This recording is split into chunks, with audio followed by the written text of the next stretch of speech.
Hi folks, Chris Hardwick here, and you found the Gamer's Guide to Wreck-It Ralph.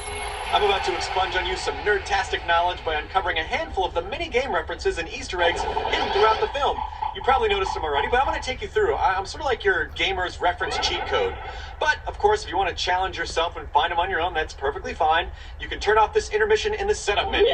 That'll allow you some time to pause and frame advance through the movie. Ready? Fight!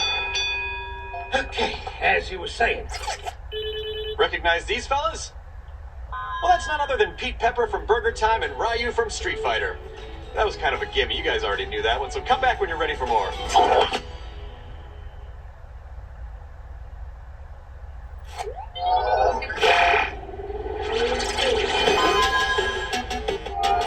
So I was hanging out at the Badanon meeting because, I'm a bad guy, but that does not make me a bad guy. And I turned to zombie because, zombies. I have this thing with zombies. They're awesome. Don't worry about it now. The important thing is, I turned to zombie and I'm like, what happened to Game Central Station? There's graffiti everywhere. Is someone not have a sponge? Is someone going to take care of that?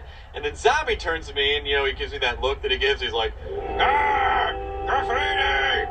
Shoryuken! Shoryuken! I'm like, all right, take it down a notch. I'm right in front of you. I hear you. Of course, all you Street Fighter fanboys should recognize that. See? Now it all makes sense. You still have one of these in the trunk of your DeLorean? Clearly, Q-Burt wrote some bad language on the wall. To see if spell check, one day, just some letters would be awesome. Check out the rest of the graffiti at your leisure. It is all over Game Central Station. Happy hunting, nerdlings!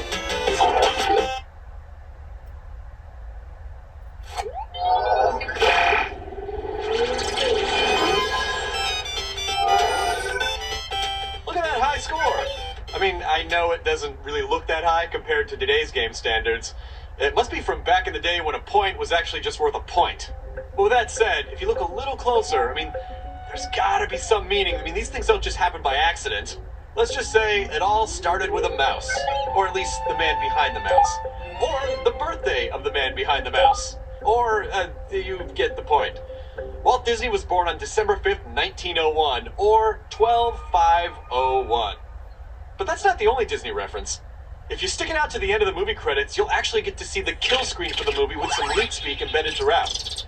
For those of you not fluent in leet, here's Walt Disney Animation Studios, Mickey Mouse, and Once Upon a Time.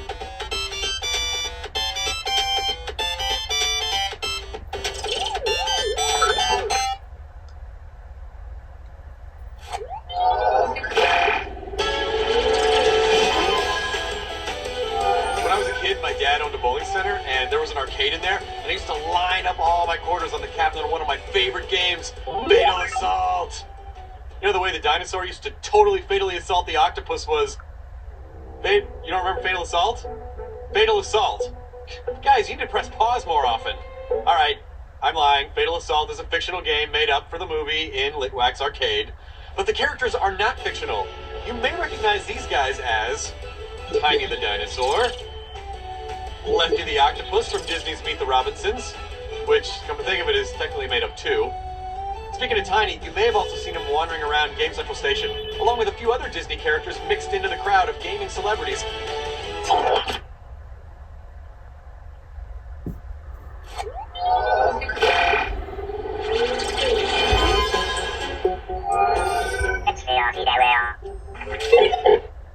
Any gamer will tell you that a bad voice performance can ruin a perfectly fine game.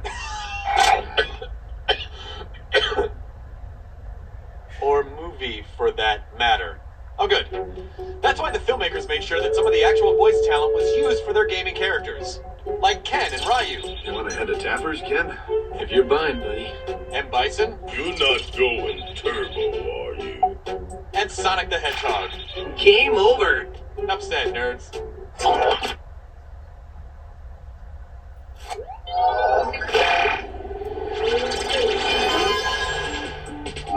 If you're like me, and if you're watching this, you probably are, then you can't get enough of the game that blew every geek's mind from convenience store to bowling alley in 1987. Wreck-It Ralph features cameo by the following Street Fighter characters. Okay, did you catch that? Too fast? Let's do that one more time. M. Bison, Zangief, Blanca, Chun-Li, Kami, Ken, Ryu, Dalzim, E Honda. You're welcome. The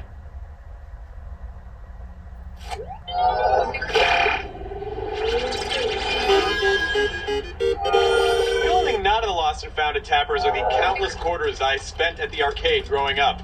Back in those days, some games were only a quarter. That's right, if you're looking for some iconic symbols from the arcade archives, check out Tapper's box of lost treasures. Tapper keeps everything in stock, from the Super Mario Brothers mushrooms to... Oh, that's adorable! All you hardcore nerds out there are going to recognize this one from Metal Gear Solid, right? It's complete with sound effect! And getting technical for a moment, does anyone know what the population of Niceland has in common with the standard graphics resolution of an 8-bit game? They are both 224 by 256, duh! This used to look awesome! This is all we had! You kids are spoiled! There was a time when squares would shoot lines at other squares! We had it rough. Okay, can someone bring us back into high def now? I'm very claustrophobic.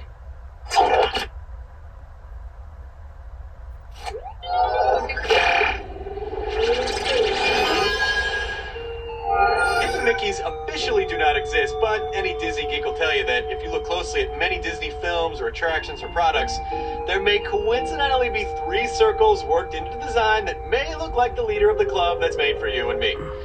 Check out Ralph's HUD in Hero's Duty. You see the hidden Mickey?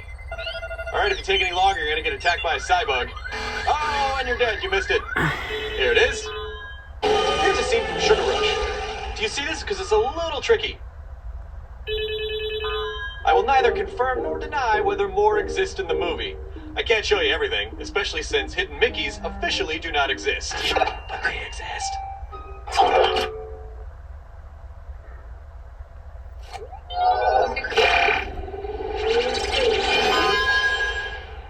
No celebrity hangout is complete without a character wall of fame, and Tappers is that place in Game Central Station. Check out some of the frequent guests at this digital watering hole. There we go, look at that. Oh, you don't recognize this one? Well, if you paid attention to some of the other bonus features of this disc, you would recognize that this is none other than Wreck-It Ralph's director, Rich Moore. Really hope there's a sequel so I can get my picture up there. Please, Rich Moore. I love you.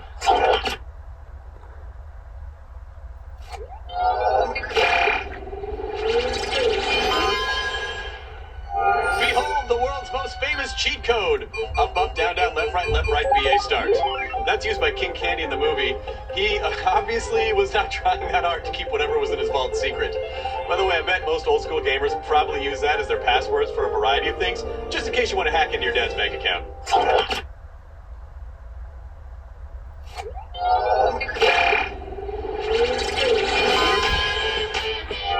Game Central Station is a great place to connect with some old friends, like these guys. I feel a little nostalgic. I need a tissue.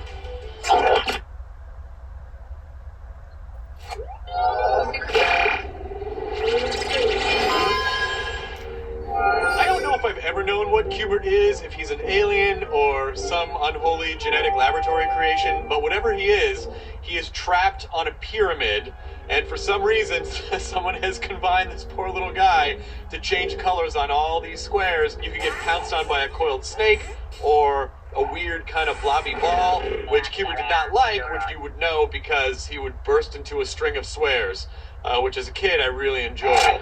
I love that ball of hair. I just want to hug that guy. What is he? What crime against nature did he commit to be formed the way that he was, and then in a movie, completely out of work? This guy has not had a good life. I think we need to set up a Q-Burt fund right now.